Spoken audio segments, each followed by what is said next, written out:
And welcome back to the shit behind the show. Before I get started real quick, just want to throw out some gratitude. Thank you to all of you who go along my journey with me so I can help you with yours. So last episode, I kind of did a really long intro. I wanted to dive into it, and as true Christine style is, I go sideways and upside down and around circles and corners and around circles, in circles, around corners. Anyway, someone give me some caffeine today.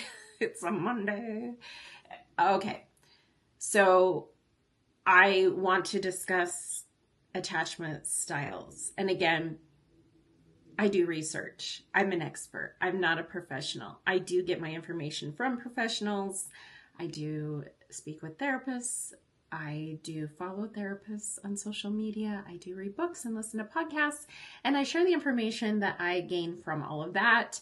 However, please do not take anything I say and think that, okay, Christine has fixed and healed me, and I am going to just solely live by what she says. This is just advice.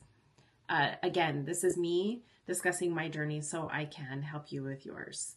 So I'm going to start with how you can discover your attachment styles, or ways you can discover your attachment style, and also which one or what each one means, and how you can get through this, navigate it, and hopefully heal it. I'm working heavily on mine. I know mine. I will discuss it more. And I have noticed some improvement with mine, extreme improvement. I'm actually kicking ass with this, but it does not come without some extreme self-awareness. Ladies and gentlemen, this means taking the time to really dive into your work, look at yourself from a different angle, and be very honest with yourself. Extreme self-awareness. This is not like affirmations in the mirror, you are amazing. This is like, okay, this is exactly how you feel in relationships. Again, this isn't just romantic relationships, but this is what I'm going to be discussing. But yeah, it's a lot. I discussed in the last episode. I follow Dr. Sarah Hensley on social media. Go give her a follow. She discusses attachment styles in detail. She also has some courses that you can take to heal yours. I speak with a therapist. He and I have been working through mine. I also want to point out real quick before I get started that you can be alone and single and do your work. You absolutely can. You can dive into all of these things that I discuss. You can take an objective look at yourself, right? And I suggest that you take time alone for real, but it isn't until you're in relationship that you actually heal and can implement what you've learned. It isn't until you're in relationship that you discover how far you've actually come. I discuss how I just got out of something. It was a very, very traumatic trauma bond experience for me, an abusive cycle, a back and forth for 2 years. And I learned more from that relationship than I have in years about myself. I also healed a fucking large amount of shit within from being triggered in this cycle. So it didn't damage me. I didn't leave with more trauma. I left with more healing. And that I'm very grateful for. It's only been a few months. So he and I are not, we're in no contact pretty much. But so I don't know how he feels about this. But for me, I'm super grateful. Because again, I learned you cannot heal these things unless you're actually in it. And it takes two. One word of advice that I will give you is, yes, it isn't until you're in it with someone that you actually can apply the work that you have been doing on yourself. But if you don't have a partner that wants to work with you as well and do their work, hasn't already started their work, then you're not going to succeed in a relationship. And that's just a given, right? I would suggest when you first go on a date or first start dating someone that you're really into, I should say, ask them, what are your attachment styles? How much work have you done on yourself? Are you into self-improvement? For me, if I ask a guy that I'm interested in about his self-improvement and he looks at me like deer in the headlights, like, what? Oh shit, I don't know what you're talking about. He's probably not for me. I've done so much work on myself. It's a very big part of my life. I want someone who is willing to look at himself honestly and say the same. Why? Because I am after that long term. I'm willing to put in the work, so I want someone who's also willing to put in the work. Just some advice. Again, I've been the person who didn't want to do the work, who wasn't self-aware enough, and I've also been the person who's been with those that are not self-aware enough, and they don't want to dive in because it's painful, to look at yourself and really see you for who you are, why you do the things that you do in a relationship, why you behave the way you behave, why you choose the partners that you choose, what you've taken from that. Are you the abusive partner? Are you with someone who's abusive? Are you a doormat? It's not easy. It's tough. And so I'm very proud of myself. I also have a lot of friends that I'm very proud of. And again, shout out to a couple of my exes who have come back to me. I don't know why this is me, but I'm the catalyst for a lot of their healing. You're welcome. I don't know what it is. I don't know if it's encouragement because I'm doing it and the podcast and things, but I do have a couple that I'm super proud of because they're now diving into their stuff after our relationship. So good job. But anyway, the first attachment style that I am going to discuss is the anxious attachment. I feel like this one is pretty common. This is one that a lot of the times when we are younger, this is where we're at. Anxious is this fantasy, right, of this perfect bond and marriage and this perfect relationship, the fairy tale. I was not the girl who grew up thinking my wedding is going to be like this. I'm going to marry this guy. I was not. I don't know why I never thought of future. I never thought of how many children I wanted until I found myself pregnant. Like I just was not that girl. But a lot of us have that fantasy, right? This is why I hate Hallmark. Fuck Hallmark. Like, for real. It is not like they say. And every story is the same anyway. This is why I hate holiday movies. Because they're always like, oh, the boyfriend that moved away comes back. He's fixing the sink in your kitchen. And oh, all of a sudden you realize it's your ex and you fall in love again. Oh, but not without some traumatic, or dramatic, both fighting and oh, I hate you and why did you leave me, blah blah blah. Oh, and then we fall in love. Yeah, no, life isn't that way. Sorry, ladies and gentlemen, I wish it was. Actually, I don't know. I don't want any of my exes back, but anyway. Hate that. See, I go off on a tangent. Back to anxious attachment. So people that with the anxious attachment style often give up their needs, their wants, and are a complete doormat for someone else. This was me. Anxious attachment is the person who is needing outside validation at all times. And you're constantly needing to be fed that, right? You do not set healthy boundaries. You don't even know what they are. And you are highly in tune with your partner's wants and needs, but not your own. And it comes from a fear of them leaving you and abandoning you. So it's this constant pulling your feelings away and aside in order to, how do I even say this? I'm having the hardest time articulating this. In order to fulfill their needs and wants, because you are so terrified of them abandoning you and leaving you. And so there's this constant anxiety of looking at your phone and, oh my God, when am I going to see them again? And are they really into me? And what do I do about this? And constant feelings and assumptions based on what you feel. And the feelings are not fact, or the assumptions, right?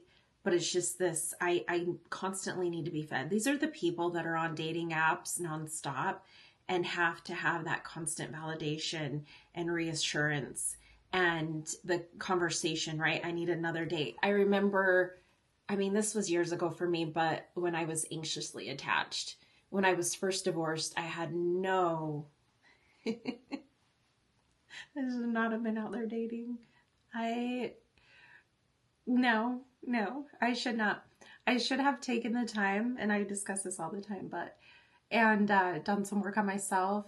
Instead, I was diving into being mom, work, and dating. And that was my life. And I ran from everything. I was so anxious. Why? Because I had been abandoned in my previous marriage and childhood traumas. Ex-husband, love of my life, high school sweetheart, ended up cheating on me and telling me all about it. And up until that point, I fully trusted the guy and felt like he would never do that to me. And so it creates this anxiety of like, but what I saw in front of me was a lie. And what was really going on behind the scenes was complete betrayal and chaos. And so it's really hard to trust again, right? So you're constantly just anxious. And what did I manage to find in my life? More chaos, more cheating, and more partners that just walked all over me. So that was something that I think through time that I was able to overcome. The anxious attachment style creates some insecurity. Actually, you are insecure. I'm sorry, I hate to tell you. You're insecure to begin with. That's why we seek the outside validation, right? Insecure people are not able to look within and to validate themselves. Instead, we're looking for outside validation. Insecure people always have to have the best vehicle, or I shouldn't say best vehicles. In their eyes, the coolest vehicles, the nicest houses, the most expensive jewelry, clothing, the best, right? I'm the best. I'm the best. I'm the best. Look at me. I'm the best. They're throwing it out on social media. Look at the vacation I'm going on. We all do that though. Let's be real. And it's like they're competing with the outside world to be the best. Look at me, but no one's paying attention and no one cares. But with them, that's what matters, right? For me, it was dating and the constant validation that I was receiving from them that I am actually beautiful, that I am someone on this earth. I felt like I was no one in my marriage. Was I told I was pretty anymore? No. Was I valued? Absolutely not, obviously. And so I was seeking outside validation, and these men were coming in telling me how great I am. Why were they telling me? Oh, only one reason, right? Actually, I will say a lot of them, that's not true. A lot of them were in a place in their life that they were ready to settle down and be married. And I was the asshole because I was not. I didn't even tell them that I was. I didn't even think I was never going to be married again. I didn't want to. I didn't want to be in anything serious. I totally led them on without even realizing it, but I completely sucked them dry of all of the compliments and validation that I was receiving and the attention. I loved it because I wasn't receiving it before. And so that's something that I had to fix, which again, that takes taking a step back and just sitting with the discomfort, which by the way, all of these attachment styles, that's one step that you're going to have to take, is really the self-reflection and the sitting with it, right? And you can do this in a relationship. You really can. But I'll explain that later. Uh, but again, dive into anxious attachment. You are assuming that in your mind, when you're anxiously attached, it never feels stable. Any relationship, and again, we're talking romantic, but you always feel like just high anxiety and it never feels like it's going to be okay. And it's a stable relationship. It's always like waiting for the other shoe to drop. That is a great way to describe that, actually. You're never completely trusting anyone's motives or statements. You know, actions and words don't mean shit from your partner. You're always like, oh yeah, whatever, you're full of shit. Where does that come from? Probably from betrayal, if I could guess. You know, for me, it came from betrayal with my partner. I had the most amazing husband. I was just his world. And some things happened. I've discussed, substance and things like that. And I was no longer. And so it caused me to take a look back and think, oh yeah, everything that he said and did for me, that was all just bullshit. It wasn't. He truly did care for me in those times. But because he ended up betraying me, I went through this, oh, all men are assholes. I was bitter. I was cynical. They're all going to screw me over. They don't mean it when they tell me that I'm great or that they really like me and they enjoy my company and they want long term. I thought every man was full of shit. And I was kind of bitter and really honestly just masking my life, hence the shit behind the show, with attention. And they all found their people after me. Like literally the next person that they all dated, they married. So I don't feel so bad about it because, it ended up great for them. There's only a couple, maybe 1, 2 that I can think of that are still in it. I don't think they'll ever do their work, and they don't seek a partner for long term. But anyway, needing constant validation and reassurance, like I discussed in your romantic partners. Blow up my phone, tell me I'm pretty, see me every day. Like anxious attachment causes you to just want to be, for lack of a better term, up someone's ass all the days. Like you're just like, I need your attention. I need to see you. Whoa, it is a lot. It's overwhelming. Do I want the attention? Hell yes, we all do, right? Do I want someone that I'm interested in to show interest? Yes. Do I want to see them? Yes. Do I want them blowing up my phone every 5 minutes? No. Do I want them in contact with me? Yeah, sure. I love it. We all love the attention, right? And it's super important that when you find that fine balance when you're dating or in a relationship of enough communication, but not enough time and attention, but not too much. And having your own life, but also finding time for your person as well. It can be a lot to balance, but also I feel like once you get into the groove of this, which I've done in past relationships, it's very easy.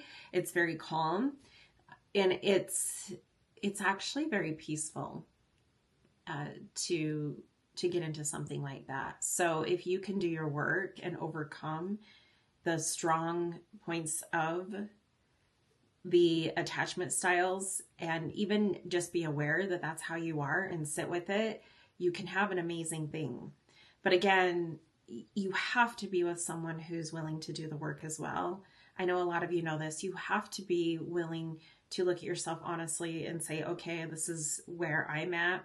I mean, this takes self-awareness like you wouldn't believe, and it sounds harder than it is, I promise, but where you get into disagreements, confrontation or whatever with your partner, and they're trying to help you understand. Again, understanding is key, not listening, not validation, but understanding where your partner's coming from. And you have to look at that from their point of view and see like, okay, yeah, maybe I could do better in this area. But again, on the flip side, it takes them doing it as well. So another thing with anxious attachment is you never feel safe. No matter what your partner says or does, you always feel like you're living in this scarcity mindset of, I'm never safe, they're just going to hurt me. As I'm discussing this, are all of y'all feeling the anxiety? Because I am. Are you feeling like how chaotic this mind was? Like it was bad. Which again is why I completely just masked it with dating and validation and other things. I remember at one point, and again years ago, I don't know how I did this, but I was dating 6 guys at once, and I had set the hard boundary, like no physical, and I did great with that. But trying to keep up with all of that attention and they're wanting to move on to the physical, and I was like, nope, I just want your attention right now. Like, that was a lot. I remember my dad asking me, he's like, 1, where do you find all these guys? 2, how in the hell do you juggle all of this? And I'm like, I don't know. It's pretty chaotic. It's receiving text messages from one and responding to another. Yes, I've done that years ago again. This is old broken Christine.